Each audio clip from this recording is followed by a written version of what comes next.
3 padişahlık. Zaman halkıgan muşavir. 22. bab. Sizga nasihat qilib qo'yay. Eng yaxshisi qo'l salmang. Sizlar deb yiqinglarchi. Lashkari qoral yaraq yasash planini o'zgartirishdak mushunda muhim ishni pasibonimiz nemishqi biz bilan maslahatlashmaydigandu. Shu emasmi? Lashkar elish planimi qurol yaroq yasash planiga asosan bekitilgan tursa, mushundaq cho'ng ishlarga chetildigan ishni bizdan buncha yoshirishning nima hojati? Yojin bilan Yujinning gumoniga qarta Shohudin beshini chayqab qo'yib mundaq dedi. Faqat sizlar ishinib qopsizlar xolos. Men pasibonimizni intayin bek tushunaman. Uning bunda qalayimqan ish qilishi mumkin emas. Bu gapingizcha bo'lganda, pasibonimiz Demmo degan soltakka chopan yepibdi-da. Shohudin gap qilmay faqat tortib qo'ydi. Bu uning qo'shilganligi edi. Eng muhimi bir chetda turgan Shunyu bilan Cho'ngyumu gap qilmay turardi. Bek oshirib etibdi.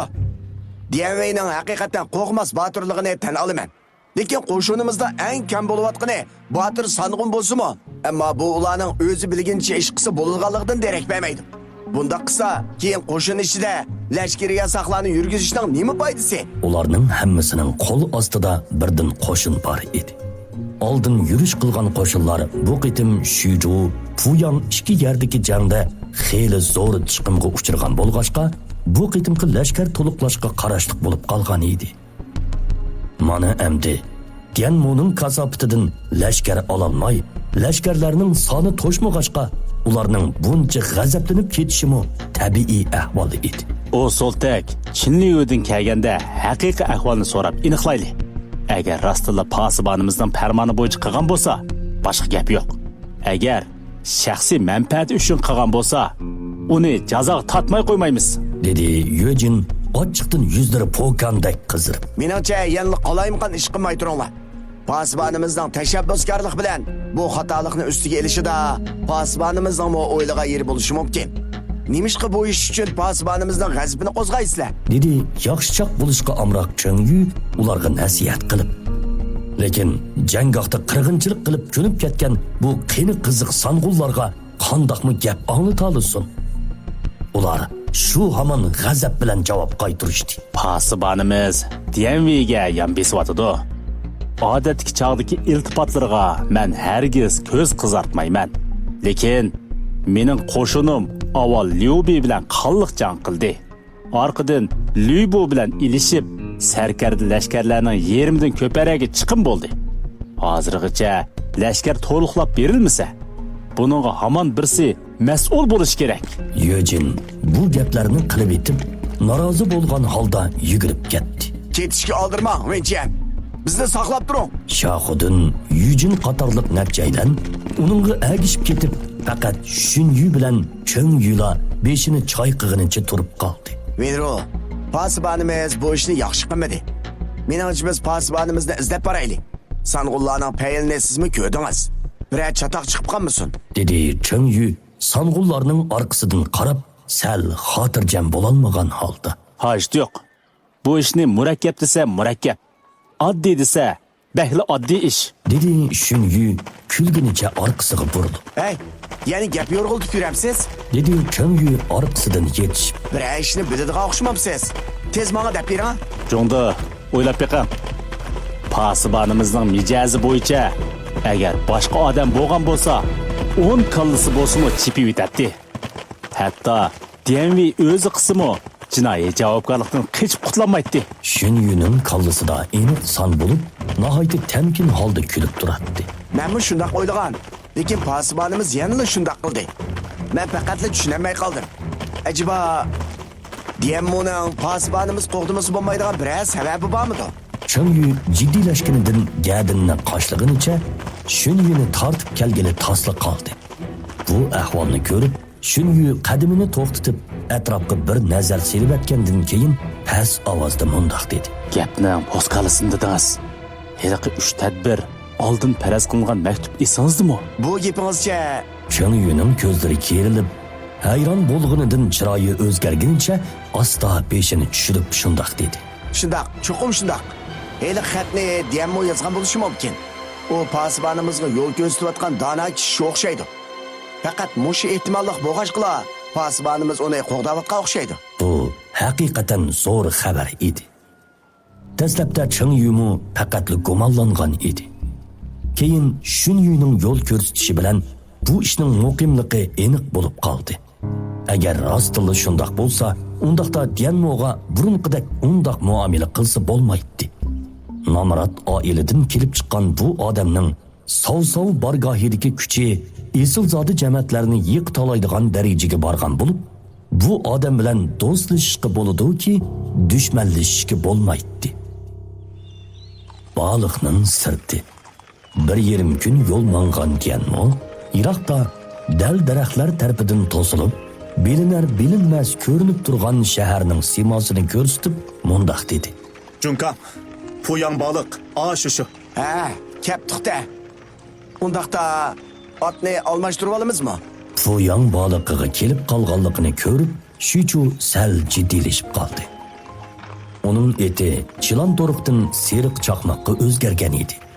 Bu otni sov Dianmoga taqdim qilgan bo'lib, aytishlarga qaraganda tumanning orasidan birsi chiqadigan esil arg'amoq ekan. Untinsizlar o'zi meni olg'ashqa jiddiylashmadi deyish yolg'onchilik bo'ladi. Junka, jang maydonida azaldan hech kimga bo'y bermaydingiz. Ajab, texi ko'rishib boqmagan pasibonimizdan qo'rqib ketdingiz-ku. Seriq chaqmoq kuniga 1000 chaqirim yo'l bosadi. Qog' edirlarda tuz yadi mangandek mangadi. Siz unuga teximi muhtoj. Pasibonimizga men gap qilib qo'ysam, umi boshqa gap qilmaydi. Jang eti song'ullarning ikkinchi jeni bo'lib, Dianmoga mingudek biror narsa bo'lsa bo'ladi. Seriq chaqmoqning rolini hargiz joriy qildirolmaydi. Shuni u minsa sal isrof bo'lgandek bo'lib qoladi. Ya'ni kelib, shuchu o'zi uchun jon pido qilaman debatganda bir otga qiyolmay yursinmi? Uningdan qo'rqqinim emas. Faqir janggohda tuman manglagan qaraqishlarni ish mushkning o'rnida ko'rgan. Cho'ng so'rinlarni ko'rgan odam tursam, faqat shu sizni aybga buyurishdan ansirab qoldim. Shuchu gapini tugatgandan keyin Dianmoga qarab sal to'xtab olgandan keyin kulib turib yana gap boshladi. Diyan inem, savsanğınğa eğsiniz. Men bosh qo'shinlarga bormay, Laudiyan bilan birga tursam. Og'am bilan birga turganda urush petishmaydingiz. Endi qandoq bo'lib ayrilmas bo'lib qoldingiz? Voy, siz nimani bilasizsiz? Laudiyan ishkimizdan gapimiz bir yerdan chiqdi. Boshqalarni yoqtirmayman. Necha kun o'tmayla, ikkinglar bir-biringlarni yoqtirib qolsizlar-ku. Xotirjam bo'lib, bu ishni menga topshiring. Vaqti kelganda pasibonimiz sizni cho'qim cherikchi bag qilsa, og'amning o'rin bosar song'ini bo'lasiz. Dedi Dianmo kulib turib. Undaq bo'lsa-ku bak yaxshi bo'ladi. Shuchuning hargizmo Dianmo bilan tang bo'lg'isi yo'q edi. Gerçi esilzodi pomishchik oilasidan kelib chiqqan bo'lsa-mu, lekin lashkariy to'pisi bo'lmag'achqa bir sakrabla chirikchi baglik o'rniga chiqishimi yuqori martabaga erishganlik bo'lib hisoblanadi. Nihoyat tezda ikkaylan Fuyang sepiliga yetib kelishdi. Dianmo butun badani kuchga to'lgandek his qilib, qaytib borganda issiq suvda obdan bir yuyinib olsa, ondan rohatlanadi. Ikkaylan baliqqa kirmoqchi bo'layotganda, yon tarafdan g'azab bilan varqirgan ovoz anglandi. Qarvidi Shahudun, Yujin, Lidian qatorliq to'taylan odam yeydigan alpozda Dianmoga tikilib qarab turadi. Voy, sang'ullar, ko'rishmagili uzun bo'pti. Ajab uchrashib qoldik desa. Pasibonimiz nada? Berib, unuga ma'lum qilay deb turgandi. Dianmo kulib turib salom bergan bo'lsa-mu, lekin to'taylan lom jim demasdan bir qadamdan Dianmoni qistab kelishyotadi. Bu nachaylan doğru yavoldi-mu qandoq?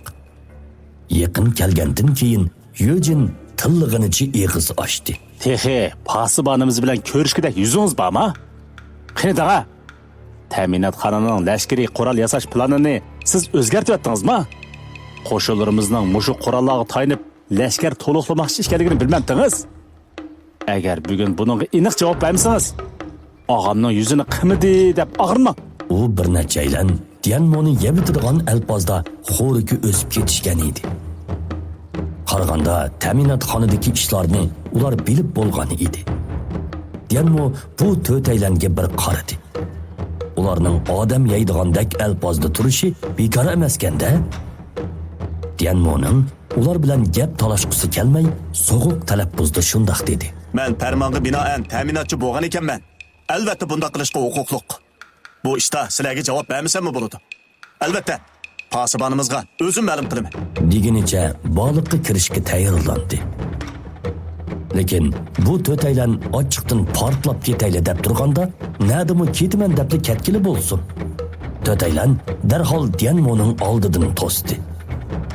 Ochiqqa kelgan Yojin hatto Diyanmoni otdan so'rab tushmoqchi bo'ldi. Eng yaxshisi qo'l tekkizmanglar. Dedi Diyanmo so'g'uq nazarda o'ziga qarab kelayotgan Yojinga qarab.